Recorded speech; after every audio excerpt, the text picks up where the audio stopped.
Hello friends, welcome to my YouTube channel hello studies. तो आज हम स्टार्ट करने वाले हैं जिसका आपको बेसब्री से इंतजार था, चैप्टर 4 फाइनेंशियल प्लानिंग के बेसिक्स। ठीक है, जिसका कि प्रैक्टिस सेट 4.4 4.1 2 3 अच्छे से क्लियर करवाया। सब कुछ बताया था हमने आपको, क्या क्या है उसमें सब कुछ आपको पढ़ाया। क्या पढ़ा था आपने 4.1 में, कुछ याद है? चलो रिवाइंड करते हैं, एक बार आपको सब कुछ चीजें बताते हैं, उसके बाद फिर आ जाएंगे। क्यों? क्योंकि आज सब चीजों की जरूरत आपको पढ़ने वाली। क्लियर है? सारी चीजें आपको समझ में आएगी यार। हमने उसमें 4.1 में हमने टैक्स इनवॉइस पढ़ा था। Tax invoice in the sense जो बिल बनाए जाते हैं, याद है ना? पढ़ा था कि नहीं आपने? जो कि आपको जीएसटी से रिलेटेड आपको टैक्स कितना जीएसटी लगता है, कितना जीएसटी आपको देना पड़ता है, जीएसटी देना पड़ता है, वो पढ़ा था आपने, है ना? गुड्स एंड सर्विसेज पहले कितने सारे टैक्सेस लगते थे, फिर बाद में सिर्फ जीएसटी हो गया, ये भी आपने पढ़ा था। ओके, फिर इसके बाद टैक्स इनवॉइस जो बिल आपने ऑलरेडी पढ़ा। उसके बाद फिर हमने क्या किया था? 4.1 प्रैक्टिस सेट पूरा सॉल्व किया था। ओके, अब आगे बढ़ते हैं, एग्जाम्पल के साथ सब कुछ सॉल्व करवाया था। फिर 4.2 में क्या पढ़ा था आपने? Trading chain, GST and trading chain पढ़ा था आपने कि कैसे किसको किसको जीएसटी देना पड़ता है। ठीक है, manufacturer, wholesaler, retailer and customer, consumer. तो आपने क्या देखा था उसमें? सब तो जितने भी जो business to business and business to customer, ठीक है, ये पढ़ा था आपने। लेकिन बिजनेस टू बिजनेस में क्या होता है, ये लोग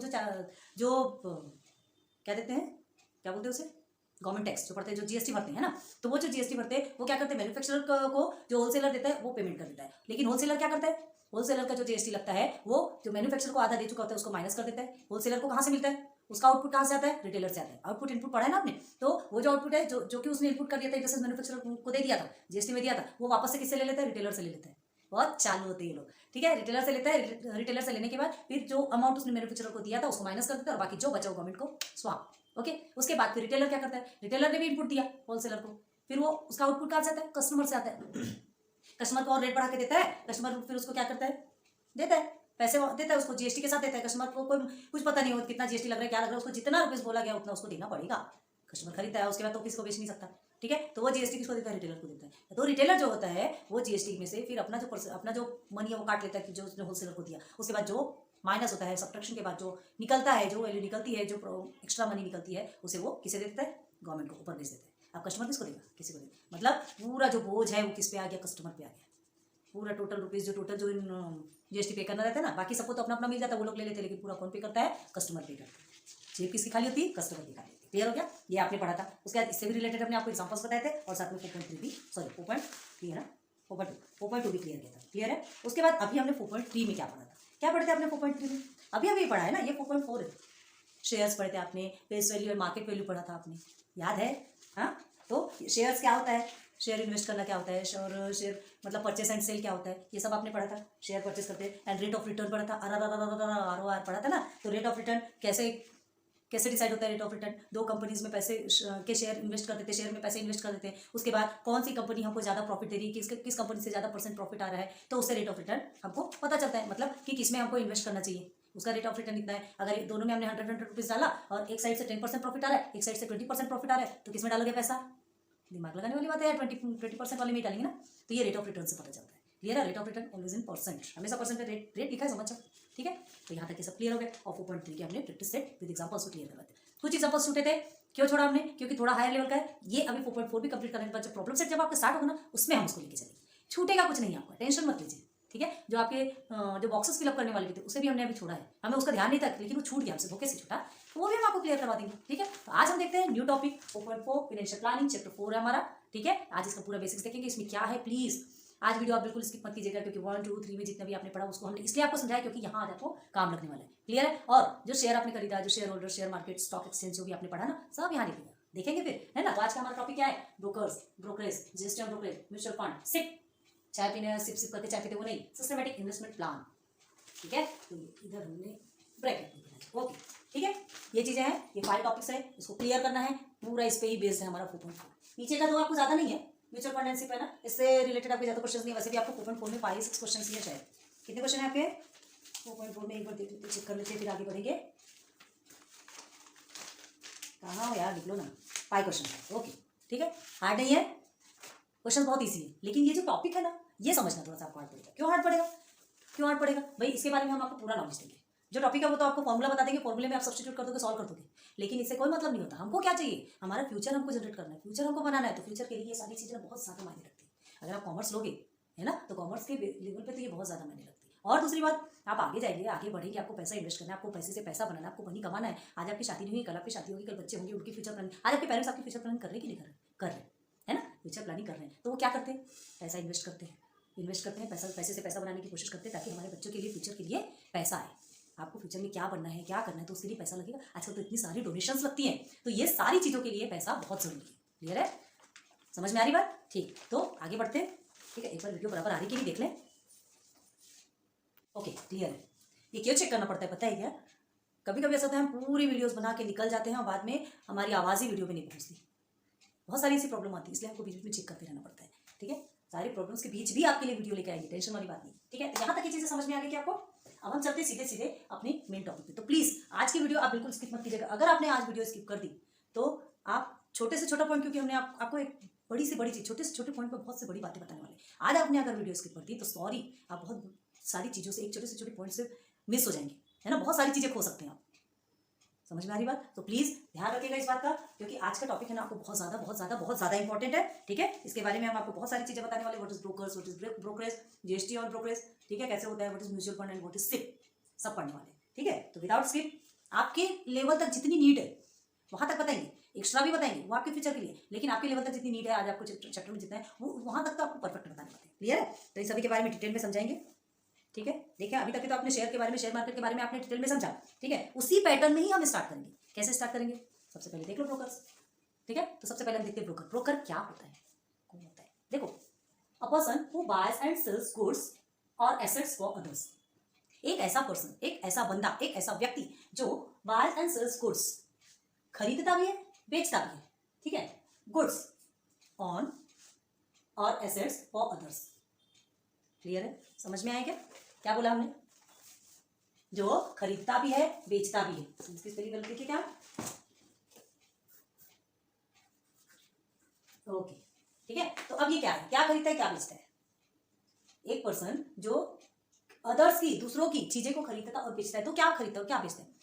एसेट्स होती है, बहुत सारे एसेट्स। एसेट्स मतलब 2 टाइप के एसेट्स होते हैं, एक पर्सनल होता है और दूसरा बिजनेस एसेट्स होता है। पर्सनल एसेट्स मतलब जैसे किसी को अपना घर बेचना हो, ठीक है, किसी को अपना घर बेचना हो, उसको एकदम मतलब बराबर रेट चाहिए, जिस रेट में वो बेचना चाहता है, जिस वैल्यू पे वो बेचना चाहता है ना, उसको प्रॉफिट लेकर के बेचना चाहता है। तो उसे पता नहीं कौन खरीदार होगा, कौन सबसे ज्यादा पैसा दे सकता है, क्या कर सकता है, कौन सबसे ज्यादा अर्निंग, किससे वो ज्यादा अर्निंग कर सकता है, ये चीज उसको नहीं पता। क्लियर? तो वो क्या करता है, उसे नहीं पता ना। कहीं ऐसी ऐसी जगह में आप रहते हो तो जहां आपको नहीं पता कि कौन ऐसे खरीद सकता है, तो उसके लिए एक पर्सन वो हायर करता है। ठीक है, एक पर्सन वो हायर करता है, वो पर्सन उसको बताता है कि आप ये लोग खरीदने वाले हैं, अगर आप बेचना चाहो तो इनसे इनको बेच सकते हो। उसमें से फिर आप चॉइस कर सकते हो कि आपको किसको बेचना है। ये होम और लैंड वगैरह से रिलेटेड हो गया पर्सनल। ठीक है, एंड और कौन सा एसेट्स होता है? Business assets. Business assets in the sense जैसे मशीनरी, इक्विपमेंट्स वगैरह होते हैं, मशीनरी चीजें बेचनी है, बिजनेस से रिलेटेड होता है ना। तो जो भी बिजनेस करता है उसको बेचना है, वो भी किसके पास जाता है? एक ऐसे पर्सन के पास जाता है जो एक्सपर्टीज होते हैं, जो प्रोफेशनल होते हैं। ठीक है, तो ये सब उनको क्या बोलते हैं? हम उनको ही बोलते हैं ब्रोकर। क्लियर?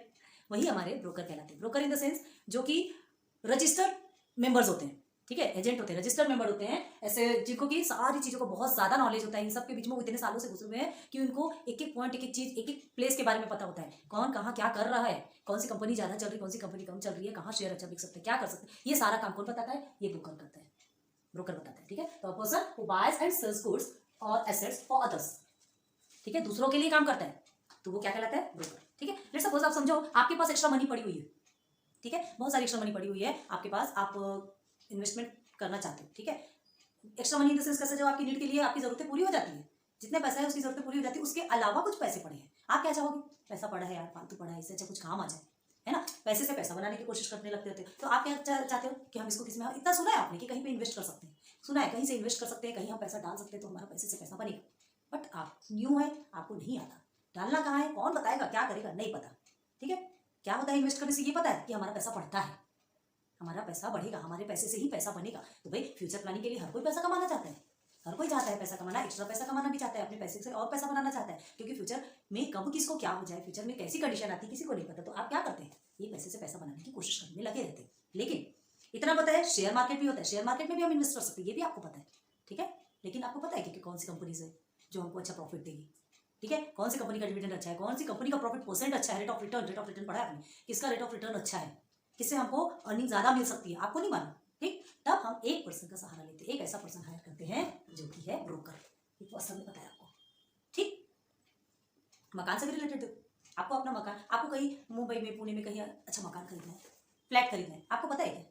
पता है कहाँ पर मिलता है? नहीं पता। आपके रिलेटिव्स होंगे, कोई होंगे, आपको बताते होंगे, वहां तक है, ठीक है। लेकिन आप उस सिटी में न्यू गए हैं, आपको कुछ भी नहीं पता कि वहां पर कौन सी जगह पे, कौन सी प्लेस में हमारे चॉइस का मकान हमको मिलेगा जैसा हम चाहते हैं, या हमारे रेंज का। कोई ज्यादा अफोर्ड नहीं कर सकता, कम रेंज का लेगा, है ना। किसी को बहुत हाई फाई वाला चाहिए, सब टाइप्स ऑफ फ्लैट्स होते हैं, है ना। तो क्या होता है, आपको चाहिए वैसा, और किस प्लेस पे चाहिए, अगर उस प्लेस पे भी मिल सकता हो, क्या ऐसी भी कंडीशन आप रखते हैं, तो इसका सारी कंडीशन आपको चाहिए, तो इसके लिए आपको एक पर्सन हायर करना पड़ता है, वो कहलाता है ब्रोकर, ठीक, जो कि होता है रजिस्टर्ड मेंबर। ये रजिस्टर्ड होता है, याद रखना, मतलब ये ऐसा कि वो इसी काम में घुसा है, परमानेंट वो यही काम कर रहा है, क्लियर है। तो आप उसके पास जाते हैं, ब्रोकर के पास, और फिर उसके पास जाते हैं, आपको बोलते हैं कि मुझे अपना शेयर मार्केट से रिलेटेड देखो, मुझे अपना शेयर मतलब शेयर खरीदना है, कंपनी से, किसी कंपनी से शेयर खरीदना है, मेरे पास अभी पैसे पड़े हैं, तो इस पैसे को मुझे इन्वेस्ट करना है शेयर में। एक शेयर खरीदना हो, 10 खरीदना हो, 100 खरीदना, कितना वो मर्जी आपकी, है ना, जितना आपके पास पैसा उस हिसाब से आप खरीदेंगे। लेकिन क्या करते हैं, वो जो शेयर खरीदना है आपको नहीं पता, तो आपको ब्रोकर क्या करते हैं, गाइड करते हैं, ठीक है, मदद करता है आपकी शेयर को क्या करने में, खरीदने, ठीक है। शेयर खरीदता भी है, शेयर बेचता भी है, तो शेयर खरीदने में वो मदद कैसे करता है, वो आपको बताएगा कौन सी कंपनीज अच्छी है, कौन सी कंपनी में के शेयर में आप इन्वेस्ट करो। शेयर कैसे इन्वेस्ट होता है, शेयर कौन निकालता है, ये भी आपको पहले बता चुके हैं हमने, शेयर मार्केट, शेयर होल्डर्स, ये सब बता चुके हैं, 4.3 में पढ़ा है आपने, बैठ जाओ और देखो, ठीक है। अभी हम सीधे सीधे बताएंगे कि जो शेयर इन्वेस्ट कर रहे हैं वो ब्रोकर क्या काम करता है, ठीक है। तो ब्रोकर क्या करता है, शेयर इन्वेस्ट करने के लिए कंपनीज आपको बताता है, अच्छी कंपनीज कौन सी है, कौन सी कंपनी आपको ज़्यादा अर्न प्रोवाइड करेगी, ज़्यादा प्रॉफिट प्रोवाइड करेगी, ये सब चीज़ें बताता है, क्लियर है। और ये ब्रोकर क्या होता है, इसका मतलब हिंदी में क्या होता है, दलाल। अब समझ में आया, आया समझ में, दलाल वर्ड से बोली जल्दी समझ में आता है किसी को, ब्रोकर नहीं समझ में आता है। तो देखो जो क्या होता है, फिर ये जो बताते हैं ना कि कहाँ ज़्यादा प्रॉफिट होगा, तो क्या होता है, वो पर्सन को विश्वास दिलाता है कि आपको इस कंपनी से ज़्यादा प्रॉफिट होगा, तो वो पर्सन क्या करता है, ब्रोकर के थ्रू उस कंपनी में, उस शेयर में इन्वेस्ट करता है, उस कंपनी के शेयर में इन्वेस्ट करता है, किसके थ्रू, ब्रोकर के थ्रू, ठीक। डायरेक्ट इन्वेस्ट नहीं करता। क्या होता है, उसे तो कुछ नॉलेज नहीं है, ठीक है, ये एक पर्सन है, ये बीच में ब्रोकर है, इसको क्या बोलते हैं पता है, मिडिल मैन, ठीक है। तो ये ब्रोकर है, ये कंपनी, तो ये पर्सन जो होता है ब्रोकर के पास जाता है, ब्रोकर उसको कंपनीज बताता है और उसकी कंपनीज के शेयर में इन्वेस्ट करवाता है ना। तो ये डायरेक्ट किया क्या, नहीं गया, ये इसके थ्रू गया, ठीक है। आ रही बात समझ में, तो ये कहलाता है ब्रोकर, मिडिल मैन, ये दो के बीच का बंदा, किसी दो के बीच का बंदा दलाल कहलाता है। आप ट्रेन की टिकट्स लेते हैं, है ना, ट्रेन की टिकट्स लेते हैं, कभी कभी ऐसा होता है कि आपको इंस्टेंट में टिकट चाहिए और हमारे पास टिकट नहीं होती है, आप दलाल के पास जाते हैं, दलाल से बोलते हैं कि हमको ये वाली टिकट दिलाओ, वो दलाल क्या करता है, वो टिकट आपको दिलाता है ना।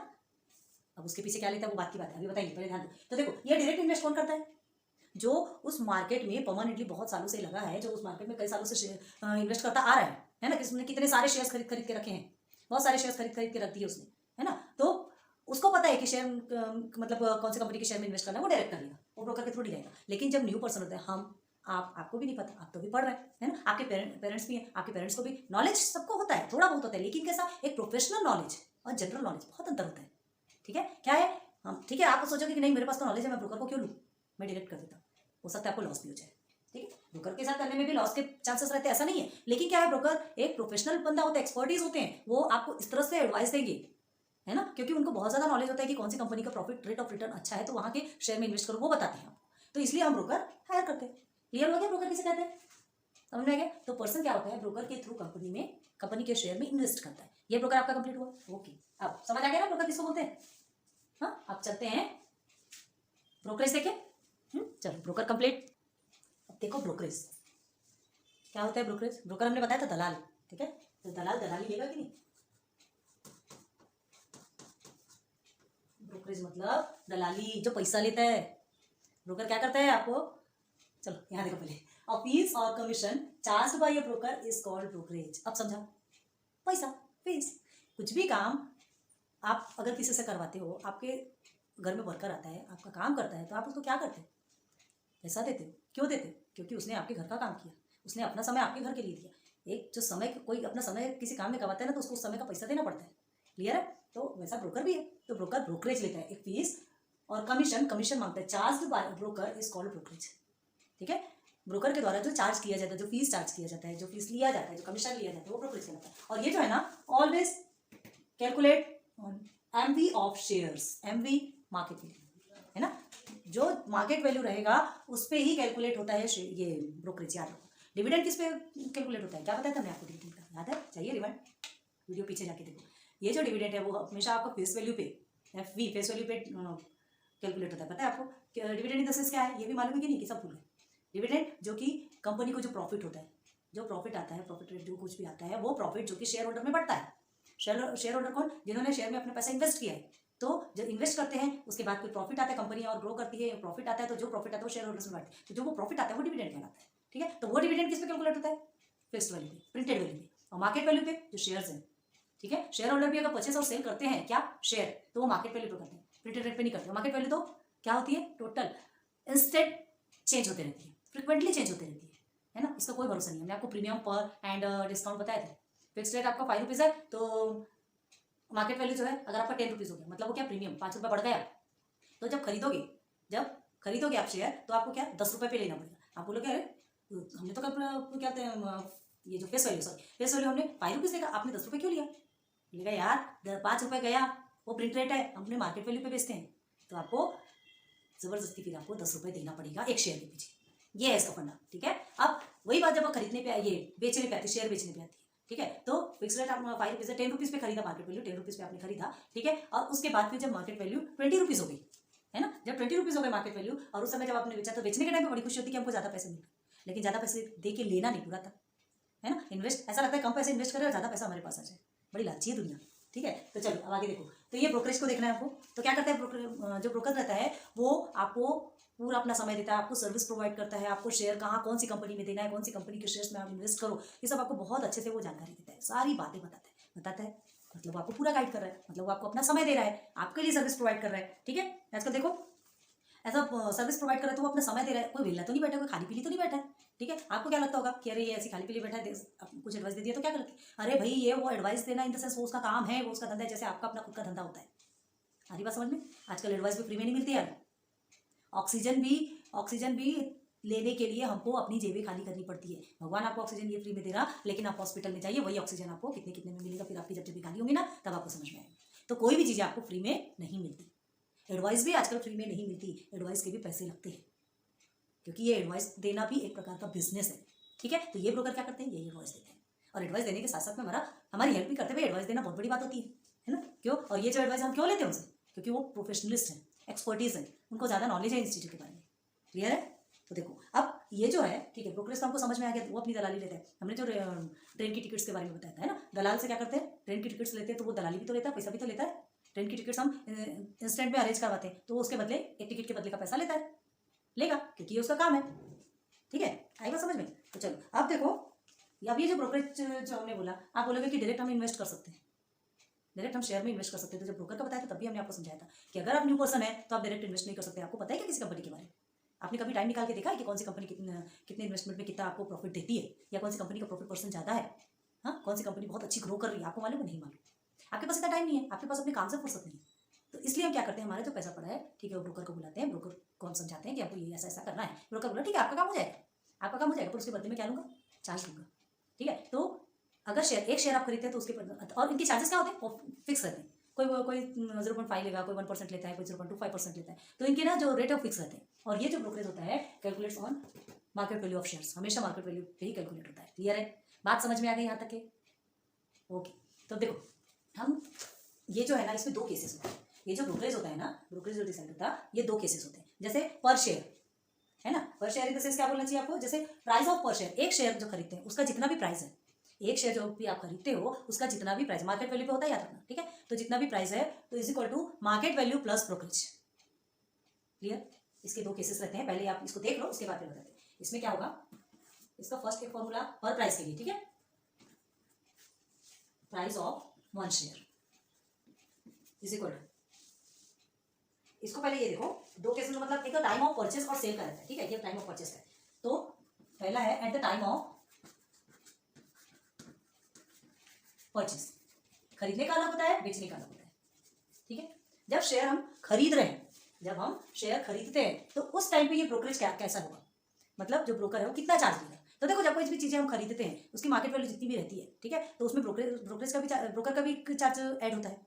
ठीक है, अगर हम एक शेयर 10 रुपये का है, हमने 10 रुपये में मिल जाएगा क्या हमको? नहीं, ब्रोकर को भी पैसा देना पड़ेगा, तो वो भी पैसा तो हमारा निकला ना, तो वो भी तो ऐड होगा। तो हमारा टोटल कितना पैसा निकला, मतलब प्लस परचेस करोगे तो। ठीक है, तो at the time of purchase, खरीदने के टाइम पे आपका ये फॉर्मूला बता रहे हैं, खरीदने के टाइम पे आपको कितना जो पैसा निकलेगा, है ना, कितना पैसा निकलेगा, एक शेयर के पीछे कितना पैसा निकलेगा, ये आपको बताना है। तो एक शेयर के पीछे कितना निकलेगा देखो,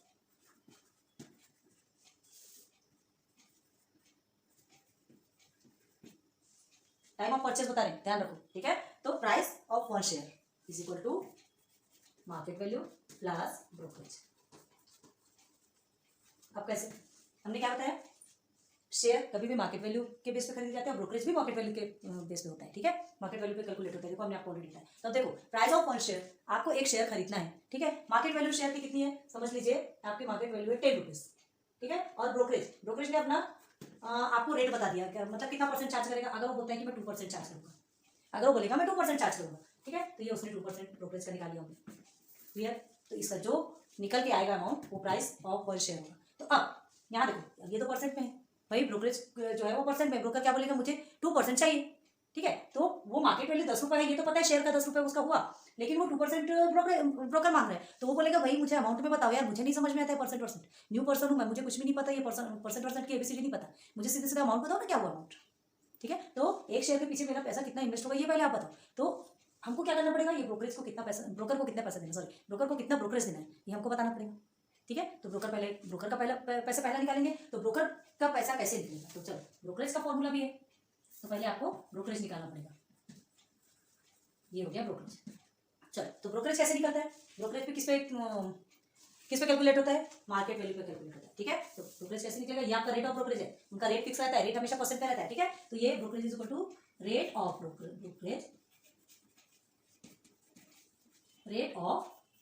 ब्रोकरेज, ठीक है, मल्टीप्लाई बाय मार्केट वैल्यू, ऐसा बोलते हैं rate of brokerage of market value, ऐसा बोलते हैं। तो वो ऑफ का मतलब क्या हो गया, मल्टीप्लाई। इसके पहले बहुत सारा निकाला आपने, जो भी परसेंट का निकाला है ना, 5% ऑफ 10 शेयर्स ऐसा बोलेंगे, तो 5% ऑफ 10 शेयर्स कैसे निकालोगे, 5/100 मल्टीप्लाई बाय 10, ऐसा निकालते हैं। तो रेट ऑफ ब्रोकरेज कितना है, 2% है, ठीक है। मार्केट वैल्यू आपका 10 रुपीज है, ओके। तो 2% is equal to 2/100 multiply by 10, cut गया, ठीक है। 2 1 2, 2 5 10, ओके। तो 1/5 रुपीज। अब इसको आप किस में कन्वर्ट कर सकते हो, 0.2 रुपीज जो है, ये रुपीज हो गया ना, ये 1/5 रुपीज थोड़ी बोलोगे, 0.2 रुपीज, तो 0.2 रुपीज ये उसका ये ब्रोकरेज निकल के आ गया, क्लियर। तो पर शेयर में वो कितना लेगा, एक शेयर के बीच में कितना लेगा, 0.2 रुपीज। तो ये 2% हमारा निकला, तो 10 प्लस 0.2 ये ब्रोकरेज निकल के आया ना, ठीक है। ये रुपीज में कन्वर्ट करना था, हमने रुपीज में कन्वर्ट कर दिया, क्योंकि ये रुपीज है, तो रुपीज में हमने कन्वर्ट कर दिया। ये ब्रोकरेज का फॉर्मूला याद रखो। अब ये टोटल कितना होगा, तो 10.00 एंड 0.2 कितना होगा, 0 2 10.2। तो price of one share is 10.2, clear, समझ में आया। उसी की जगह आप क्या कर देंगे, मार्केट वैल्यू आप 100 कर दीजिए, चलो 100 भी करके दिखा देते आपको। तो अगर मार्केट वैल्यू आपकी 100 है, ठीक है, और 2% क्या है, यहाँ पे भी 100 कर देते हैं, तो आपको दो चीजें दो में एग्जाम्पल बता रहे, 10 रुपीज वाला बताया, 100 रुपीज। अगर मार्केट वैल्यू आपकी 100 रुपीज है, तो आप क्या उसका 2% कैसे निकलेगा, देखो 2/100 मल्टीप्लाई बाय 100, ये पूरा 100 कर दिया, पूरा 100 कर दिया, मतलब कितना रुपीज निकला, 2 रुपीज। तो यहाँ पर हम क्या लिखेंगे, 2 रुपीज, ठीक। अब ये 2 रुपीज लिखे तो हमारा price of one share is 102 rupees. आया समझ में, क्लियर। दो एग्जाम्पल बता दिया हमने इसी, एक 10 रुपीज वाला, एक 100 रुपीज वाला, ठीक है। हमेशा ध्यान रखो कि कभी भी मार्केट वैल्यू आपका 100 रुपीज रहता है, और कितना भी रेट ऑफ ब्रोकरेज रहेगा, मार्केट वैल्यू 100 है, कितना भी रेट ऑफ ब्रोकरेज रहेगा, तो आपका जो रुपीज है ना, ऊपर में ये जो नंबर है वही निकल के आएगा। भाई देखो ना, ये 100 में ये 100 तो कट ही जाएगा ना, तो जो नंबर है बस वही नंबर निकल के आएगा। तो एक कॉमन सेंस लगाना, ठीक है, बात समझ में आ रही। तो ये हो गया आपका क्या, brokerage eight the time of purchase. ये परचेस का समझ आ गया, ब्रोकरेज परचेस का समझ आया। अब इसके बाद आपको क्या लिखना है, at the time of sale, बेचने के टाइम पे। तो परचेस के टाइम पे क्या होता है, मार्केट वैल्यू प्लस ब्रोकरेज होता है, ठीक है। मार्केट वैल्यू प्लस ब्रोकरेज मतलब देखो, मार्केट वैल्यू जब वो एक शेयर खरीदता है, तो मार्केट वैल्यू जो होगी उतना रुपये तो देगा ही देगा, ठीक है, प्लस और कितना देगा, ये 2 रुपीज भी देगा, मतलब उसका पूरा कितना पैसा निकला, 102 रुपये निकल गए उसके।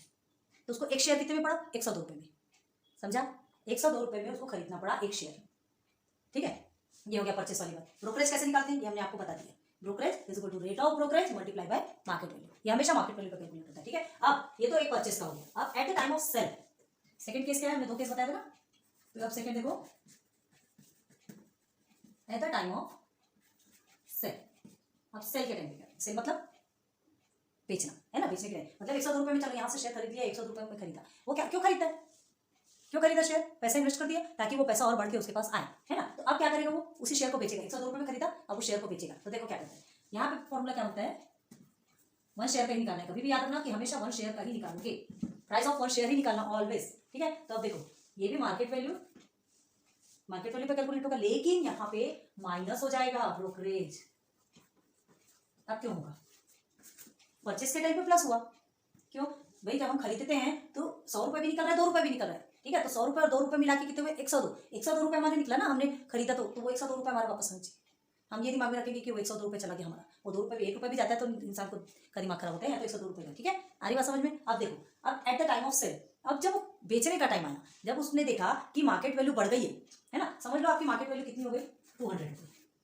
अब वो ब्रोकर ने क्या बोला कि अरे यार मार्केट वैल्यू 200 हो गई, अगर आपको अपना शेयर बेचना हो, जो आपने शेयर में इन्वेस्ट किया था, पैसा डाला था, जो शेयर आपने खरीदा था, उस शेयर को अगर आपको बेचना हो, ठीक है, तो आप बेच सकते हैं। मार्केट वैल्यू बढ़ गई, मार्केट वैल्यू 200, अगर उसे और लालच होगा कि 300 400 हो जाए तो उतना देखते बैठे तो फिर हो गया। कभी कभी फिर ऐसा डाउन होता है कि कुछ भी नहीं आता था, ठीक है। तो मार्केट वैल्यू 200 रुपीज अगर हो गई, ब्रोकर क्या बोल रहा है कि आपने 102 रुपीज में जो शेयर खरीदा था, अभी उसे बेचने का टाइम आ गया, अगर आपको बेचना हो तो, ठीक है। तो मार्केट वैल्यू 200 रुपीज है। अब फिर इसमें जब बेचने के टाइम पे भी ब्रोकर वही एडवाइस दे रहा है, यहाँ पे भी तुमको एडवाइस दे रहा है, तो यहाँ पे भी वो चार्ज लेगा, यहाँ पे भी वो चार्ज लेगा, यहाँ पे भी वो अपना ब्रोकरेज लेगा। तो यहाँ पे अगर वो होता है, यहाँ पे भी अगर वो 2%, अब भाई 200 रुपये हो गए, है ना, 200 रुपये हो गए, तो 200 रुपये उसको भी इच्छा होगी कि भाई जब 200 रुपये हो गए, मार्केट वैल्यू इतनी बड़ी है, तो मैं भी उसे और चार्ज लूँ। 100 रुपीज में उसने 2% लिया था, हो सकता है इसमें उसने वो 3% लिया कि मैं 3% चार्जेस लूंगा, ऐसा भी बोल सकता है। बोला चल ठीक है भाई, ले ले तू भी अपना, तूने तो पहले 2% लिया था और फिर 3% के लिए, चल ठीक है ले ले, तूने मेरी इतनी हेल्प की, चल ले, ऐसे, ठीक है। तो चलो 200 माइनस 3%, मतलब क्या? मार्केट वैल्यू क्या थी? 200 थी, वो उसको क्या करना था? Price of 1 share. देखो at the time of sale, जब वो बेचने के लिए गया, ठीक है,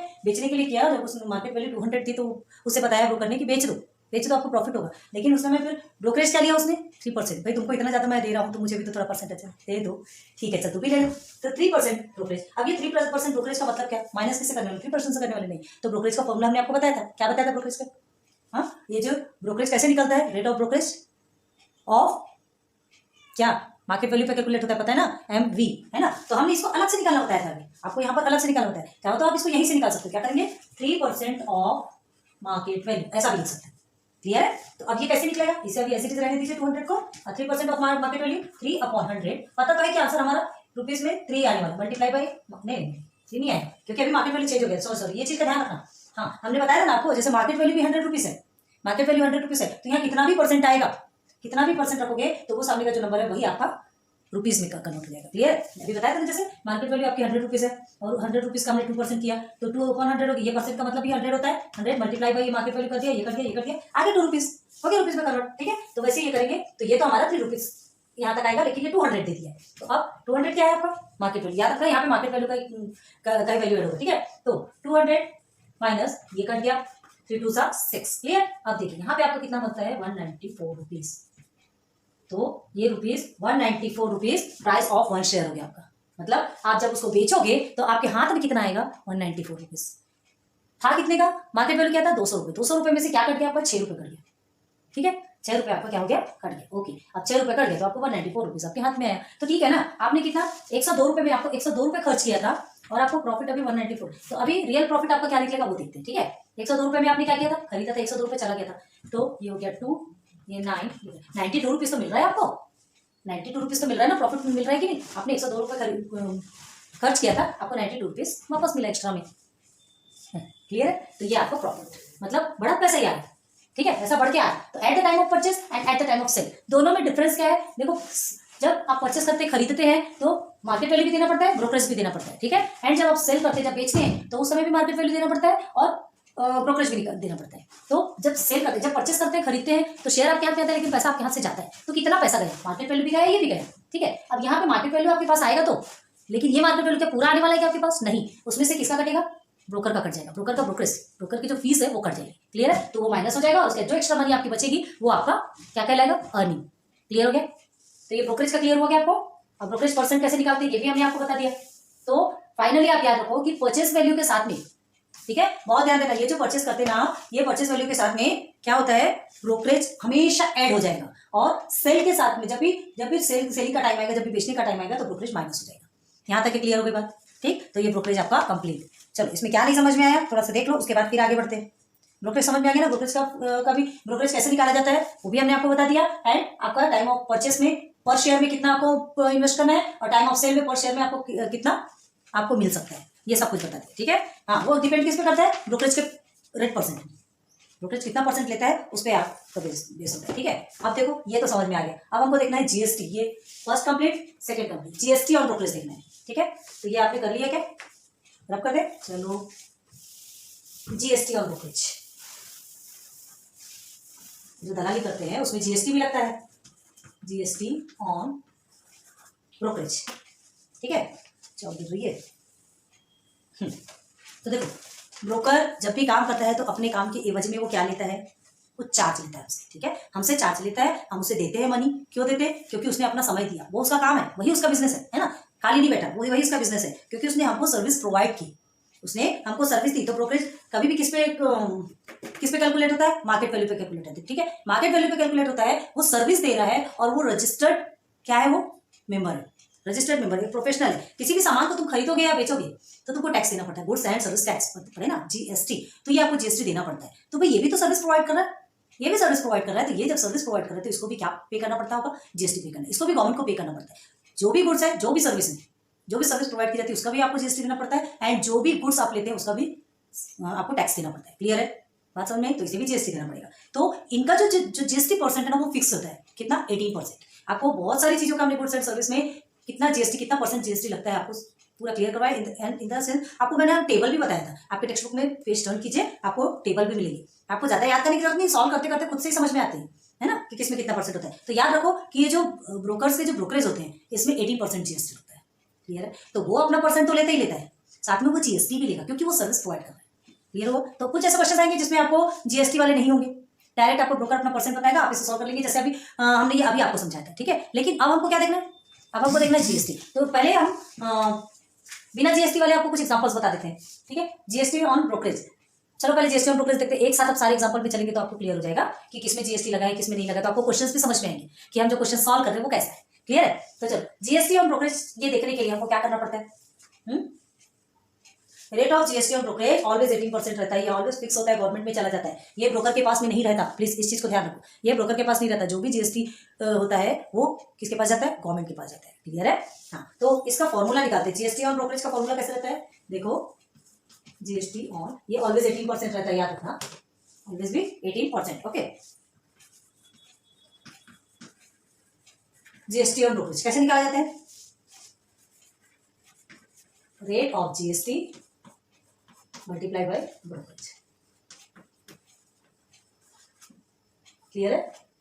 तो रेट ऑफ जीएसटी तो आपका परमानेंट कितना रहता है, 80%, ये परमानेंट है, ठीक है। अब वो ब्रोकरेज पे डिपेंड करता है, ये सॉरी ब्रोकर पे डिपेंड करता है कि वो कितना ब्रोकरेज लेगा, किसी बंदे से कितना ब्रोकरेज लेगा। अगर समझ लीजिए उसने 1% 1 रुपीज चार्ज किया है ना, परसेंट तो चलो अभी परसेंट 1% भी बोलोगे तो पहले एमवी ऑफ ब्रोकरेज निकालोगे, ठीक है। क्या करोगे, अगर उसने 3% बोला, ठीक है, 3% of market value, market value पे कैलकुलेट होता है, तो 3% ऑफ मार्केट वैल्यू कितना हुआ, अगर मार्केट वैल्यू 100 रुपीज है तो, है ना, अगर मार्केट वैल्यू 100 रुपीज है तो 3% ऑफ 100 कितना होगा, 3 रुपीज। चलो ये निकल गया। अब हम यहाँ पे डायरेक्ट रुपीज में लिखते हैं, तो ये 3 रुपीज ब्रोकरेज है, ठीक है, 3 रुपीज ब्रोकरेज है, 3 रुपीज ब्रोकर की जो कमाई है वो है, वो जो चार्ज लेगा। अब इसमें रेट ऑफ जीएसटी, तो ये 3 रुपीज में 18% जीएसटी, मतलब कितना, 18% ऑफ ब्रोकरेज, है ना। तो हमारा क्या निकलेगा, जीएसटी ऑन, मतलब यहाँ अमाउंट निकलते हैं, हम परसेंट में थोड़ी पे कर सकते हैं ना, हमको अमाउंट चाहिए। तो 18% ऑफ 3 रुपीज कितना होगा, पता है, बहुत इजीली निकाल सकते हो, मल्टीप्लाई बाय 3, ठीक है। तो अब इसको सॉल्व कर लो, जो सॉल्व करोगे जैसे जितना आपका आंसर आएगा उतना, ठीक है। तो कैसे करोगे, कट कर दो, चलो किससे हो सकता है, एक बार 2 से 2 9 18, 250 हो गया, ओके, 27/50, ठीक है, 0.0, ठीक है,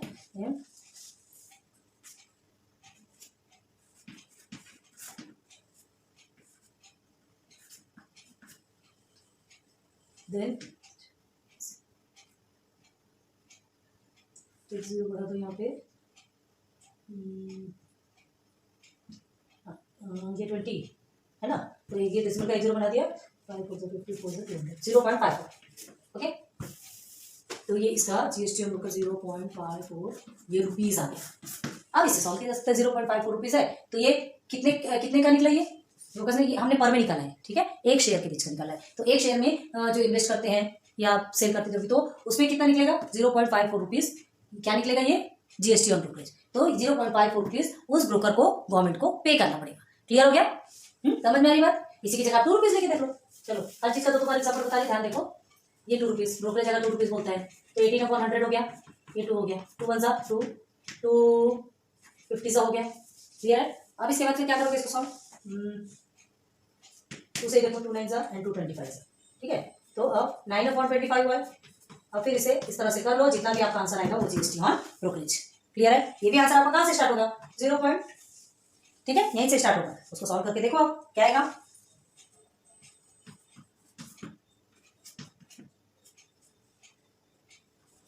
आगे 0.36 रुपीज, ठीक है। तो ये इस तरह से जीएसटी अमाउंट निकाला जाता है, किसका? ब्रोकरेज का। ब्रोकरेज का जीएसटी अमाउंट जो कि उसको गवर्नमेंट को पे करना रहता है, ये इस तरह से निकाला जाता है। यहाँ तक समझ में आ गया क्या? तो देखो यहाँ पे क्या होता है, ये जीएसटी तो निकल गया। अब आपको क्या है, परचेस प्राइस और सेलिंग प्राइस दोनों रहता है। तो परचेस प्राइस में हमने क्या बताया था आपको? परचेस प्राइस ऑफ शेयर रहता है, जैसे कोई भी एक शेयर का ले रहे हैं ना, तो उसका टोटल वैल्यू मतलब जो मार्केट वैल्यू रहता है, मार्केट वैल्यू जो भी रहेगा उसमें ब्रोकरेज का क्या हो जाता है? प्लस हो जाता है। मार्केट वैल्यू में प्लस हो जाता है। क्योंकि जब हम कुछ भी चीजें खरीदते हैं तो जितना पैसा देते हैं तो ब्रोकरेज को भी देना पड़ता है। तो जितना पैसा हमारा गया पूरा प्लस करके हम देख लिया कितना पैसा गया, तो परचेस में होता है। अब उसके साथ में जीएसटी फिर कितना लगना है, तो जीएसटी का भी पैसा उसको देना पड़ेगा, अगर जीएसटी का बोला है तो। ठीक है, तो चलो बताते हैं यहाँ पे। अगर देखो एक यहाँ समझ लीजिए 1 रुपए है, अभी हमने 2 रुपीज का लिया था, 3 रुपीज भी बताया, 2 रुपीज बताया, अब 1 रुपीज बताया। देखो 18% है, तो 1 रुपीज का 18% मतलब कितना होगा? ठीक है 1, तो क्या होगा आपका? ब्रोकरेज 1 रुपीज लिया ना, तो उसको 18/100 करेंगे तो आपका आंसर कितना आएगा? 18/100 करेंगे तो आपका आंसर इस तरह से आएगा। करके देखो, सॉल्व करना आता है ना? ठीक है, तो 0.18 आप रुपीज आपका क्या आया? जीएसटी। ठीक है, तो ये ब्रोकरेज को जितना जीएसटी लगना है ये अमाउंट आ गया। अब आपको क्या करना है? अब आपको purchase price of one selling, ठीक है। तो देखो परचेस प्राइस, पहले परचेस देखते हैं। Purchase price of the share, formula बता रहे हैं, अभी ध्यान रखना, फिर लास्ट में सारे फॉर्मूले एक साथ बताएंगे, अभी पहले समझ लो, है ना। इज इक्वल टू क्या होगा? टोटल वैल्यू प्लस ब्रोकरेज, जितना ब्रोकरेज उसने लिया था, प्लस जीएसटी ऑन ब्रोकरेज। ये आपका किसका फॉर्मूला है? Purchase price of the share का। जब आप खरीद रहे हो, ठीक है, तो आपको कितना देना पड़ेगा? चलो, तो टोटल वैल्यू हमने कितना बताया था? 100 रुपीज, ठीक है, plus brokerage 1 rupees, plus GST on brokerage. तो जीएसटी ऑन ब्रोकरेज कितना लगा था आपका? 0.18 रुपीज। क्लियर है? तीनों समझ आ गया? बस तीनों को प्लस करोगे तो आपका परचेस प्राइस निकलेगा। तो इज इक्वल टू कितना आएगा परचेस प्राइस आपका? ये आप 100 हो गया 1, ठीक है, यहाँ पे 0 0 लगा लो, 1.00 एंड 0.18 कितना आएगा? 81101, मतलब रुपीज 101.18। ये देखो, ये इतना रुपीज क्या करना पड़ेगा? पे करना पड़ेगा। जब हमको खरीदना है कोई भी शेयर, एक शेयर जब खरीद रहे हो, ये पर शेयर का है, एक शेयर अगर आप खरीद रहे हो, आपको यहाँ पे शेयर का लिखना पड़ेगा purchase price of 1 share, 2 share, 3 share, जैसा भी होगा, तो उस हिसाब से फिर उसका रेट निकलेगा। तो यहाँ पे परचेस प्राइस ऑफ 1 शेयर है, तो 101.18 रुपीज एक शेयर के पीछे। क्लियर हुआ? तो ये तुम्हारा हो गया परचेस प्राइस। अब इसके बाद अगर सेलिंग प्राइस, तो सेलिंग में क्या करते हैं? मतलब इतना रुपये आपको देना पड़ा एक शेयर के पीछे। अब सेलिंग करना मतलब बेचना। जब हम बेचने का समय है, तो बेचने के टाइम पे हमने क्या बताया था? टोटल वैल्यू में आपका ब्रोकरेज और जीएसटी सब माइनस होगा। ठीक है, चलो वहीं पर कर रहे हैं, ध्यान रखना। यहां हमने लिख दिया सेलिंग, ठीक है, ये हो गया सेलिंग। तो selling price of the share, total value में जितना भी वैल्यू है, टोटल वैल्यू क्या थी आपकी? 100 रुपीज, ठीक है। एंड समझ लो, चलो ब्रोकरेज ने 2 रुपए के हिसाब से दिया था, 2 रुपए भी बोलते हैं, आप एक बोलोगे तो एक भी कर देंगे, कोई टेंशन वाली बात नहीं, ठीक है। और जीएसटी ऑन ब्रोकरेज, मतलब जो जीएसटी है वो भी माइनस होता है, जीएसटी भी तो देना पड़ेगा ना। जब हम सेल करते बेचते हैं, तो बेचने के टाइम पे भी ब्रोकरेज का जो अमाउंट रहता है, ब्रोकरेज का जो परसेंट रहता है वो तो लेगा, और वो जीएसटी भी लेगा। क्यों? क्योंकि उसको भी तो गवर्नमेंट को पे करना पड़ता है। तो जो टोटल वैल्यू मतलब 100 रुपीज, ये पूरी आपके पास नहीं आएगी, पूरा आपके पास नहीं आएगा, आपके पास ये दोनों कट के आएंगे। आनी बात समझ में? तो ब्रोकरेज को समझ लीजिए, ब्रोकरेज का 1 रुपीज देना है, और जीएसटी ऑन ब्रोकरेज कितना निकला था आपका अमाउंट में? 0.1। ये फिक्स रहता है ना, ये पता होना चाहिए, ठीक है। तो अब क्या करोगे? आराम से माइनस करना, माइनस में थोड़ा सा कंफ्यूजन होता है ना। तो 100 में इसे माइनस करोगे तो 100 में से माइनस कर तो 1 रुपीज हो गया, ये दोनों को हमने माइनस किया। अब 99 माइनस 0.18, ठीक। तो इसे कैसे सॉल्व करोगे? 99 माइनस लोगे तो 99.00, ठीक, देन माइनस 0.18, ऐसा सॉल्व करोगे, करेंगे तो क्या आएगा आपका आंसर?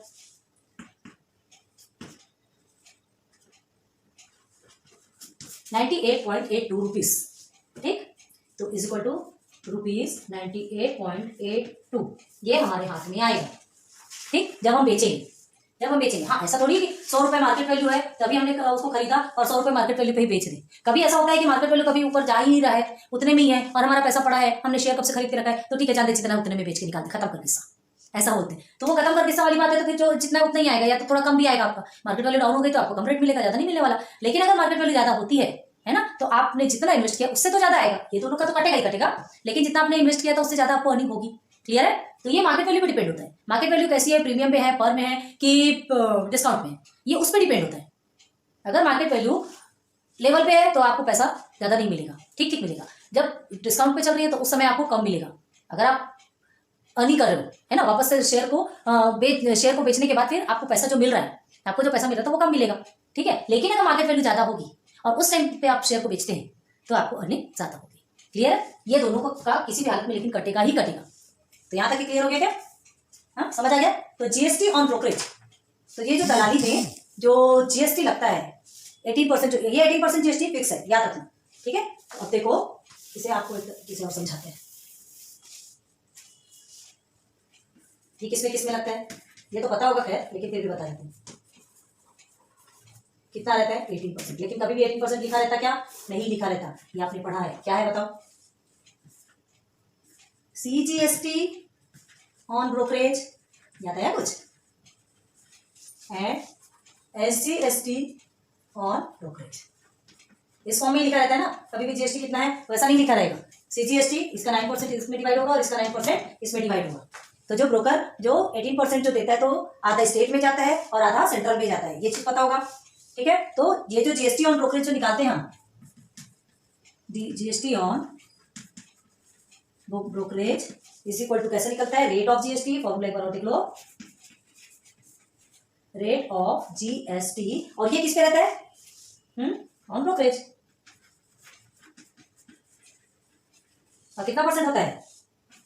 सब यहीं पे लिखते रहे ताकि आपको हमेशा याद रहे ना। 18% ऑफ मार्केट वैल्यू, या टोटल लिखना हो वो भी लिख सकते हैं ना।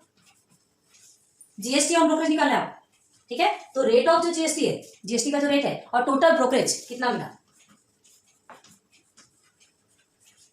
ठीक, तो rate of GST on total brokerage, तब आपका जीएसटी ऑन ब्रोकरेज निकल के आएगा। तो ये है इसका फॉर्मूला। ठीक, और तो आपको तीन चीजें अच्छे समझ में आ गई, brokers, brokerage and GST on brokerage. तीन चीजें क्लियर हो गई। अब आगे देखेंगे म्यूचुअल फंड। देखते हैं म्यूचुअल फंड, है ना। A mutual fund is an investment vehicle where many investors pool their money to earn returns on their capital over a period. मतलब क्या है? म्यूचुअल फंड किसको बोलते हैं? Is an investment vehicle. ये एक ऐसा इन्वेस्टमेंट व्हीकल है जहाँ पे बहुत सारे इन्वेस्टर्स अपने मनी क्या करते हैं? पूल मतलब डाल देते हैं, छोड़ देते हैं, है ना, वहाँ दे देते हैं टू अर्न रिटर्न्स, अर्निंग करने के लिए, क्या? रिटर्न्स वापस होने के लिए, on their capital over a period, मतलब अपना पैसा और बढ़त रूप में वापस आने के लिए उस कैपिटल्स को क्या करते थे? म्यूचुअल फंड में डाल देते हैं। यहाँ उनको ब्रोकर की जरूरत नहीं होती। तो देखो क्या होता है, देखो होता क्या है जनरली, हम जैसे बताएं ओपन ट्री में, जैसे आपने देखा था कुछ पर्सन एक साथ आते हैं, ठीक है, उनको कंपनी फॉर्म करना पड़ता है, 2 से 3% पार्टनरशिप में आते हैं, जिसमें भी आते होंगे, ठीक है, उनको कंपनी फॉर्म करना पड़ता है, लेकिन उसके लिए उनको मनी इन्वेस्ट करना पड़ता है। मनी उनके पास नहीं होती तो वो क्या करते हैं? शेयर रिलीज करते हैं, अपनी कंपनी का शेयर रिलीज करते हैं, और जो पब्लिक है वो शेयर को क्या करती है?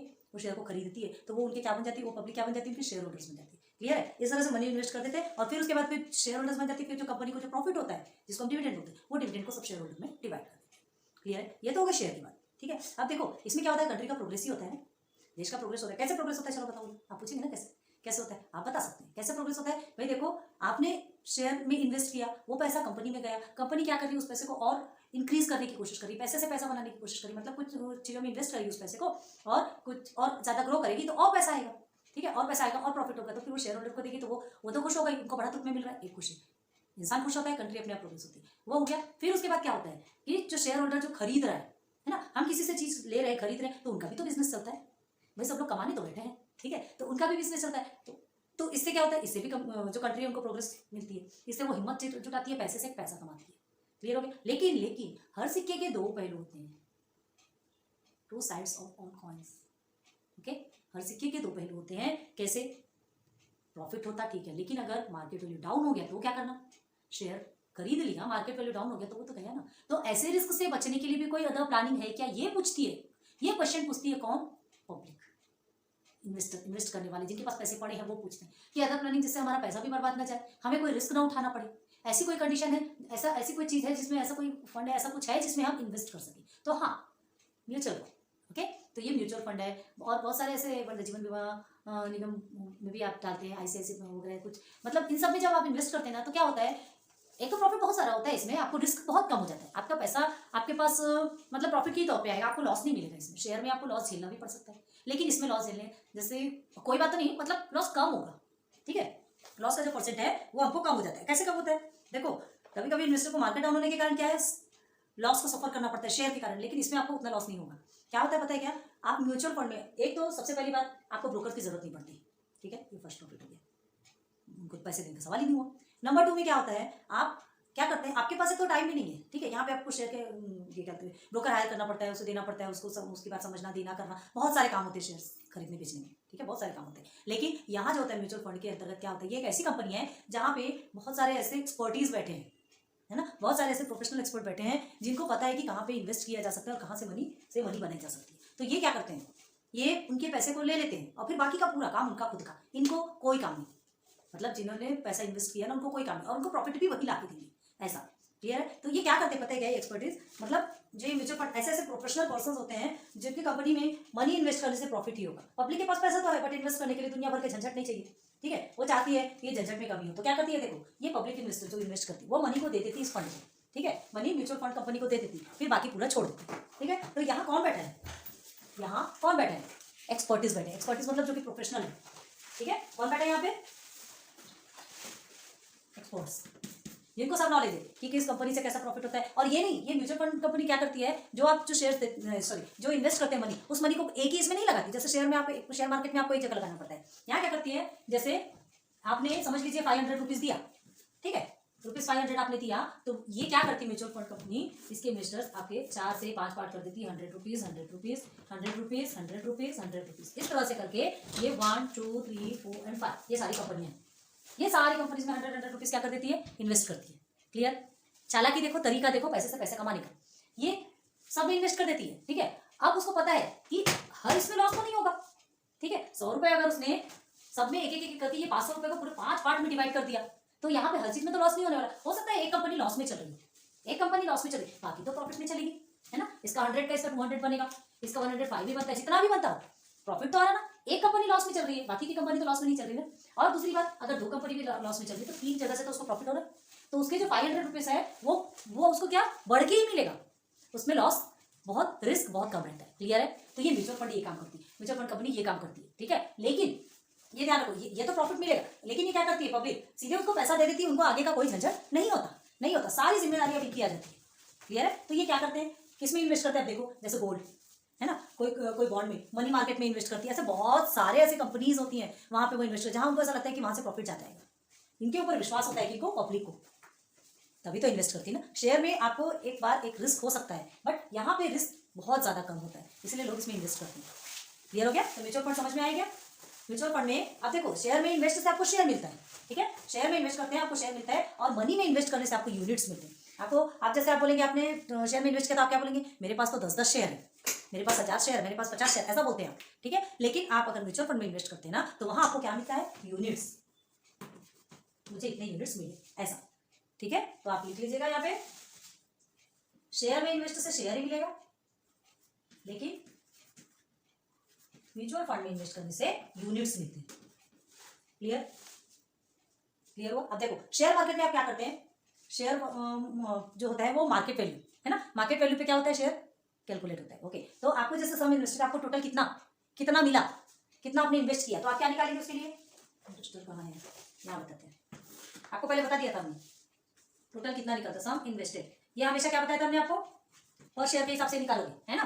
तो is equal to number of shares multiply by market value, ऐसे ही निकालते हैं, ऐसे ही निकालते हैं ना, शेयर में कितना मनी इन्वेस्ट होगा, यही सम इन्वेस्टेड निकलता है। तो जब हम म्यूचुअल फंड में जो इन्वेस्ट करते हैं ना, समझ आ रहा है, ये इसमें हमको क्या निकला, सम इन्वेस्टेड, हमको शेयर्स मिलेंगे, सम इन्वेस्टेड किया मतलब कितना हमको इन्वेस्ट करना है उस शेयर में, ये निकला आपका। लेकिन वैसे ही आप जब म्यूचुअल फंड में जब इन्वेस्ट करोगे, तो म्यूचुअल फंड में इन्वेस्ट करने के बाद आपको क्या मिलेगा, यूनिट्स मिलेंगे। हमेशा ध्यान रखना, ये एमसीक्यू टाइप्स क्वेश्चन है, म्यूचुअल फंड में इन्वेस्ट करने से हमको यूनिट्स मिलेंगे, और शेयर में इन्वेस्ट करने से हमको शेयर ही मिलेगा, 1 शेयर 2 शेयर 3 शेयर 4 शेयर जितना भी बोलो, ठीक है। अब देखो जो शेयर में मार्केट वैल्यू होती है, हमने क्या बताया था, शेयर मार्केट वैल्यू से कैलकुलेट होता है,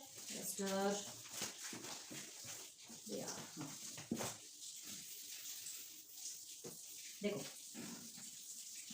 शेयर मार्केट वैल्यू से तो क्या होता है, कैलकुलेट होता है, ठीक है। लेकिन वैसे ही जो यूनिट है, यूनिट किससे होती है कैलकुलेट, NAV, शेयर का मार्केट वैल्यू होता है तो यूनिट का NAV क्या होता है, NAV नेट एसेट वैल्यू, याद रखना, बताने वाला है अभी, एसेट्स बताए थे आपको है ना, वीडियो रिवाइंड करके देखो आपको समझ आएगा। यूनिट्स का क्या होता है, यूनिट का नेट एसेट वैल्यू NAV, जैसे शेयर का मार्केट वैल्यू होता है वैसे यूनिट का नेट एसेट वैल्यू NAV होता है। क्लियर है, ये आपका म्यूचुअल फंड में होता है, यूनिट क्या होता है, म्यूचुअल फंड में होता है, याद रखो, और ये शेयर मार्केट में। क्लियर हो गया, तो अब आपको टोटल फंड वैल्यू निकालना है, ये तो समझ गया, यूनिट का आपको समझ गया, यूनिट आपका क्या है, नेट एसेट वैल्यू। क्लियर हो गया, अब आपको टोटल फंड वैल्यू निकालना है, तो टोटल फंड वैल्यू निकालने के लिए आपको क्या करना होगा, नंबर ऑफ यूनिट कितने हैं और एक यूनिट का नेट एसेट वैल्यू कितना है, ये सबसे पहला नंबर ऑफ यूनिट निकालोगे, चाहे जितने भी यूनिट होंगे, नंबर ऑफ यूनिट एंड एक यूनिट का नेट एसेट वैल्यू कितना है ये निकालोगे, तो आपका क्या निकल के आ जाएगा, टोटल फंड वैल्यू। ठीक है, तो इसका फॉर्मूला देखो, total fund value is equal to number of units, ठीक है, मल्टीप्लाई बाय NAV। क्लियर, मतलब ये एक यूनिट का है, एक यूनिट का नेट एसेट वैल्यू क्या है ये निकालोगे और ये नंबर ऑफ यूनिट्स क्या है, तो आपको टोटल फंड वैल्यू आपका निकल के आ जाएगा। क्लियर हो गया, हाँ, ये तो शायद ही है वैसे, लेकिन आपके टेक्स्ट बुक में है, पढ़ाना हमारी जिम्मेदारी है, इससे रिलेटेड आपके क्वेश्चन ज्यादा नहीं है। ठीक है, बहुत थोड़े से क्वेश्चन है, नहीं के बराबर ही क्वेश्चन है, लेकिन आपको म्यूचुअल फंड क्या होता है ये आगे चल के आपको बहुत ज्यादा काम आने वाला है, इसलिए हमें पढ़ाना कंपलसरी है और इसलिए हम आपको पढ़ा।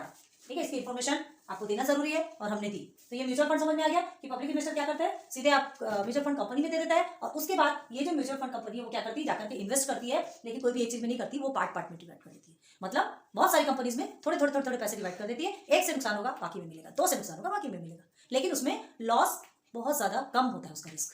क्लियर है, शेयर में आपको रिस्क होगा लेकिन म्यूचुअल फंड में आपको रिस्क बहुत कम होता है। क्लियर हो गया क्या म्यूचुअल फंड, आप देखते हैं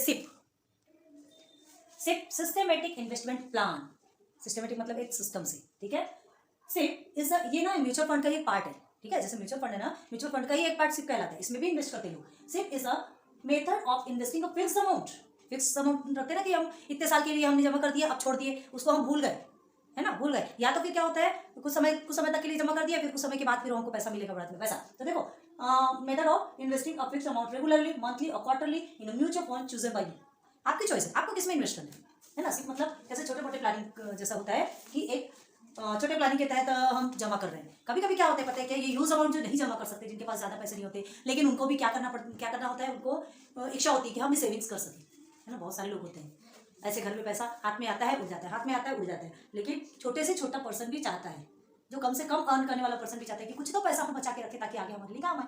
ठीक है, तो वैसे ही वो सोच करके वो क्या करता है, एक छोटे पार्ट में वो मनी को इन्वेस्ट करता है। ठीक है, देता है, ये भी फैसिलिटी है भाई, कोई जरूरी नहीं कि बड़े से बड़े लोग ही इन्वेस्ट कर सके या बड़े से बड़े लोग ही अपनी मनी को बढ़ाने की इच्छा रखते हो, छोटे लोग भी इच्छा करते हैं और वो लोग भी एबल होने चाहिए। ऐसा करके गवर्नमेंट ने उनके लिए भी रूल निकाला, उनके लिए भी है, हर किसी के लिए हर टाइप के रूल है, बस समझने की फेर है। ठीक है, और करने की ललक होना, सेविंग्स की ललक होना। बहुत ज्यादा मात्रा में जो इन्वेस्टमेंट नहीं कर सकते ना, तो वो सिस्टमेटिक इंटरवल के जरिए एक पार्ट में क्या कर सकते हैं, मनी इन्वेस्ट कर सकते हैं। कभी आपने सुना होगा कि महीने में 500 रुपये जमा करना है।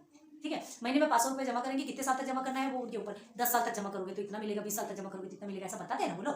तो बहुत से लोग होते हैं कि चलो ठीक है हम इतने साल तक के जमा करते जाते, तो क्या होता है ऐसा जमा करते तो वो उनको लास्ट में वो एक फिक्स एक अमाउंट मिलता है, बहुत ज्यादा मात्रा में बढ़ते हुए, बहुत ज्यादा मतलब जितना जमा करेंगे तो उस हिसाब से मिलेगा ना उनको, उस हिसाब से मिलेगा, लेकिन जितना जमा करते हैं उससे ज्यादा मिलता है, इसमें लॉस रिस्क नहीं रहता। क्यों, क्योंकि हमने क्या बताया कि ये जो पैसा है ना वो एक्सपर्टिस क्या करते हैं, अलग अलग कंपनीज में इन्वेस्ट कर देते हैं, अलग अलग कंपनीज में इन्वेस्ट करते हैं, और ये पूरा ट्रांसपेरेंसी होता है, पूरा ट्रांसपेरेंट होता है।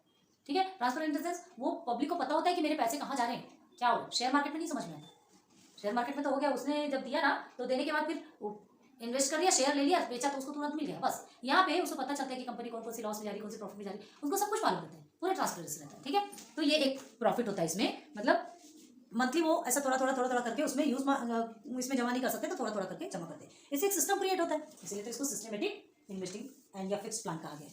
क्लियर है, तो सिस्टमेटिक इन्वेस्टमेंट मतलब क्या, इससे होता क्या है, ये ना diversification of funds. Diversification of funds मतलब जो फंड्स रहते हैं उनको डाइवर्स कर दिया जाता है, 4-5 जगह में पूरा बांट दिया जाता है, अलग अलग पार्ट में उनके थोड़े से पैसों को भी थोड़े करके बहुत सारे पार्ट में डिवाइड कर दिया जाता है। क्यों डिवाइड कर दिया जाता है, 1 से प्रॉफिट होगा, 2 से प्रॉफिट होगा, 3 से प्रॉफिट होगा, 4 से प्रॉफिट होगा, उनका पैसा और अगर एक ही कंपनी में उसने इन्वेस्ट कर दिया, एक ही कंपनी में इन्वेस्ट कर दिया तो क्या होगा, अगर कंपनी लॉस में चली गई तो उसको लॉस मिलने वाला है। दो में इन्वेस्ट किया, एक लॉस होगी, एक में प्रॉफिट होगा, एक का प्रॉफिट मिलेगा, इसलिए वो छोटे छोटे पार्ट में करके डिवाइड कर देता है। ठीक है, तो ये एक हो गया। अब दूसरा क्या है, ये जो इन्वेस्टमेंट वाली बात है ना, तो इससे पर्सन्स में डिसिप्लिन आता है। डिसिप्लिन कैसे आता है? देखो, discipline of saving in the sense, आपके पास पैसा ज्यादा तो नहीं है, चलो ठीक है कमाए, आपके पास थोड़े बहुत एक्स्ट्रा पैसे हैं, आप क्या करते हो उन पैसों का? क्या करते हैं उन पैसों का? पिज्जा बर्गर खा के उड़ा देते हैं, अपनी शौक की चीजों को पूरी करने में खत्म कर देते हो, पैसा तो वहीं निकल गया, यूं यूं उड़ जाता है पैसा। ठीक है, लेकिन जब आप दिल को कड़क करके स्टार्ट कर देते हैं ये सेविंग्स करना, है ना, ये फंड में पैसा इन्वेस्ट करना आप स्टार्ट कर देते हैं, तो आपके अंदर एक डिसिप्लिन आएगा। आप मंथली हर महीने में भी 500 रुपये डालो, या 200 रुपये डालो, या 20 रुपये, पोस्ट ऑफिस का रहता है 10 रुपीज़ पर डे का, है ना। अब अभी मुझे ध्यान नहीं है, लेकिन हाँ पर डे का था, हमारे समय में भी बहुत सारे लोगों ने इन्वेस्ट किया था, तो हमको ध्यान है। तो ऐसे यही कह रहे हैं हम कि छोटे छोटे पार्ट में इन्वेस्ट किया जाता है। ठीक है, डेली भी देते हैं, मंथली भी देते हैं, और quarterly in the sense 15 days के ब्रेक में, 15 डेज के ब्रेक में भी इन्वेस्ट किया जाता है। तो ये इन्वेस्ट करने से क्या होता है, डिसिप्लिन क्रिएट होता है कि नहीं, हमें अपना पैसा सेविंग करना है, हमें अपना पैसा उसमें देना है ना, तो हम ये पैसे को खर्च नहीं कर सकते।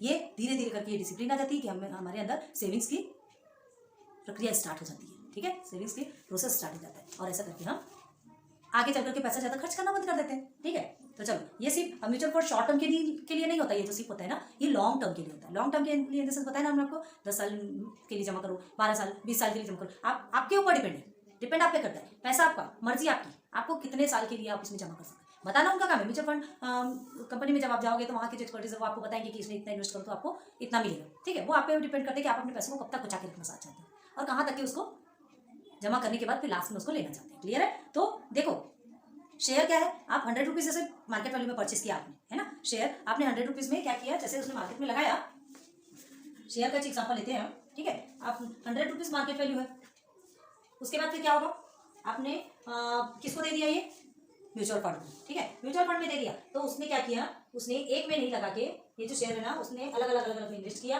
बाद में उसको 300 रुपीज प्रॉफिट हुआ, ये 300 रुपीज में मतलब उसको प्रॉफिट कितना हुआ, 200 रुपीज प्रॉफिट हुआ। ठीक है, 200 रुपीज का प्रॉफिट हुआ, 100 रुपीज उसने दिया था, 300 रुपीज हो गया, मतलब 200 का तो प्रॉफिट हुआ ना। क्लियर हुआ, बात समझ में आई? तो 20 ईयर्स तक की जैसे प्लानिंग वगैरह रहती है, तो क्या है, ताकि हम मतलब एक एज के बाद इंसान काम नहीं कर सकता, ये बात आपको समझ में आए। फ्यूचर की प्लानिंग करना हो तो अभी से तैयारी करनी पड़ती है। ठीक है, तो बहुत ये जो प्लान है ना, हमारी बहुत बड़ी हेल्प करता है, ये जो सिप है बहुत बड़ी हेल्प करता है। क्यों हेल्प करता है? क्योंकि लॉन्ग टर्म के बाद हमको बेनिफिट देता है। ठीक है, तो ये जो बेनिफिट है, ये सिप वगैरह के बारे में भी आपको नहीं आने वाला ज़्यादा, लेकिन फिर भी जानना जरूरी है। पढ़ो, हर चीज़ पता होनी चाहिए। म्यूचुअल फंड भी नहीं है ज़्यादा, तो भी आपको पढ़ा रहे हैं, क्योंकि आना चाहिए। आगे चल के आप सब ये सब काम करने वाले, हमको पता है, तो एटलीस्ट उसके बारे में कुछ मालूम तो हो। ठीक है, आज आप 10th लेवल के स्टूडेंट हो गए, आपका माइंड इतना ज़्यादा शार्प तो हो ही चुका है कि आप इस नॉलेज को मतलब फ्यूचर तक लेके जा सकते, इतना तो नॉलेज होगा। ठीक है, अब देखो सिप में क्या होता है, इन्वेस्ट करता है ना, तो मार्केट के फ्लक्चुएशंस का डर नहीं रहता, फ्लक्चुएशंस लचीलापन। मार्केट में, शेयर मार्केट में क्या होता है, आज मार्केट डाउन हो रहा है, कल ऊपर उठ रहा, इसका डर रहता है, लेकिन इसमें आपको कोई डर नहीं है, इसमें लॉस रिस्क जो है बहुत ज्यादा कम होता है ना, बहुत ज्यादा कम होता है। हमने क्या बोला कि इनमें जो एक्सपर्टीज होते हैं वो पार्ट में डिवाइड करते थे, पार्ट में डिवाइड करने के बाद आपको किसी कंपनी से तो प्रॉफिट होगा, 5 में डिवाइड किया तो 2 लॉस होगी, तो 3 से तो प्रॉफिट। ऐसा थोड़ी कि हर कंपनी लॉस में चलती है, ऐसा पॉसिबल ही नहीं है ना। एक्सपर्टीज इतने बेवकूफ नहीं होते, उनको भी इतनी अकल होती है कि कौन कौन सी कंपनी अच्छा ग्रो करती है। हो सकता है कभी किसी कंपनी ने ग्रो नहीं किया, चलो ठीक है, कभी हो जाता है, लेकिन बाकी कंपनीज भी ग्रो ना करे, ऐसा तो नहीं होता ना, ये पॉसिबल नहीं है। ठीक है, और देखो इसमें आप जैसे 3 से 5 साल तक जमा करते हो तो अच्छा रिजल्ट मिलता है, लेकिन 10 से 15 साल तक अगर आप जमा करते हैं तो बेस्ट रिजल्ट मिलेंगे। ये होता है सिप, है ना, सिस्टमेटिक इन्वेस्टमेंट प्लान। तो इसमें जमा करना कितना बड़ा प्रॉफिट होता है, अब आपको समझ में आ गया। ठीक, तो ये आज आपको लेक्चर इन चीजों में, देखो म्यूचुअल फंड भी समझ लिए, सिर्फ सिस्टमेटिक इन्वेस्टमेंट प्लान भी आपने समझ लिया, तो होप आपको सारी चीजें क्लियर हो गई होगी। ब्रोकर क्या बताया था हमने, ब्रोकर का जो कि एक ऐसा पर्सन हम चूज करते हैं, एक ऐसा पर्सन हम हायर करते हैं जो हमको शेयर्स के बारे में, मतलब हमारे मनी को और बढ़ाने के लिए किस में इन्वेस्ट किया जाए ये हमको बताता है। ठीक है, ब्रोकरेज, अब वो बताता है तो सर्विस प्रोवाइड कर रहा है, मतलब वो ब्रोकरेज लेगा, वो अपनी फीस लेगा। ठीक है, तो वो अपनी फीस लेगा, अब उसके बाद फिर फीस तो ले लेगा। ठीक है, फिर जीएसटी और ब्रोकरेज, तो वो फीस के ऊपर उसको क्या होगा, वो जो सर्विस प्रोवाइड कर रहा है तो जीएसटी भी लगेगा। ठीक है, तो जीएसटी लगेगा तो वो जीएसटी तो गवर्नमेंट को जाएगा ना, तो वो जीएसटी भी लेगा ब्रोकर से। तो ब्रोकर को क्या क्या दो चीजें देना पड़ती है, एक ब्रोकरेज देना पड़ता है और दूसरा जीएसटी, 2 चीजें देना पड़ता है। अब आ गया म्यूचुअल फंड। तो म्यूचुअल फंड क्या होता है, क्या बताया था हमने आपको, म्यूचुअल फंड एक ऐसी कंपनी होती है जो इन्वेस्टर से, पब्लिक इन्वेस्टर से डायरेक्ट पैसा ले लेती है, डायरेक्ट पब्लिक उसको पैसे दे देती है और बाकी फिर भूल जाती है कि वो जो भी करे। विश्वास एक बहुत बड़ा विश्वास होता है और उस विश्वास को कायम रखती है ये फंड। ठीक है, ऐसे ही इतना नहीं चलती, तो वो क्या करती है, अलग अलग कंपनीज में डाल देती है, अलग अलग कंपनीज में डालती है, जिसमें से भी प्रॉफिट होता है वो प्रॉफिट उसको मिल जाता है ना, उसमें से फिर वो तो अपना लेगी ना, जो प्रोफेशनल्स हैं वो भी अपना लेते हैं, वो भी अपना चार्ज करते हैं, है ना, ऐसा नहीं है, लेकिन उनको बहुत ज्यादा प्रॉफिट देते भी हैं। अब उसी में आता है एक सिप, जो कि म्यूचुअल फंड का एक पार्ट है। तो सिप कैसा है, छोटे इन्वेस्टमेंट है, जो लोग ज्यादा अफोर्ड नहीं कर सकते उन लोग एक पार्टीशन में क्या कर सकते हैं, इन्वेस्ट कर सकते हैं, तो उनके भी पैसे सेविंग्स होते हैं। उनको भी पैसा सेविंग करने की हैबिट होती है, उनके भी पैसे इन्वेस्ट होते हैं और उनको भी अर्निंग पैसे, उनके भी पैसे से पैसा बनता है। जितना डालते हैं एटलीस्ट जितना डालते हैं उससे तो ज़्यादा उनको मिलता ही है ना, तो उसमें भी उनको खुशी होती है। तो होप आज का लेक्चर आपको बहुत अच्छे से समझ में आया होगा, पूरी चीज़ें क्लियर करा दी। लंबा लेक्चर चला है लेकिन पूरे हमने जितने भी बेसिक थे सब क्लियर करवा दिए। प्लीज़ जल्दी जल्दी कमेंट सेक्शन पे बताइए कि आपको कैसा लगा, समझ में आया नहीं समझ में आया। प्लीज़ यार लाइक करते जाइएगा, इतनी मेहनत रहती है आपकी इसमें, है ना। सब कुछ समझा दिया आपको, एक एक पॉइंट जो नहीं आपके में ज़्यादा नहीं है वो भी हमने आपको समझाया। ठीक है, तो फिर मिलेंगे अब नेक्स्ट लेक्चर में, लेक्चर नंबर 2 में। उसमें हम एग्जाम्पल्स के साथ में प्रैक्टिस सेट में चलेंगे। आज इतना ही। Okay, so best of luck for your future. Bye.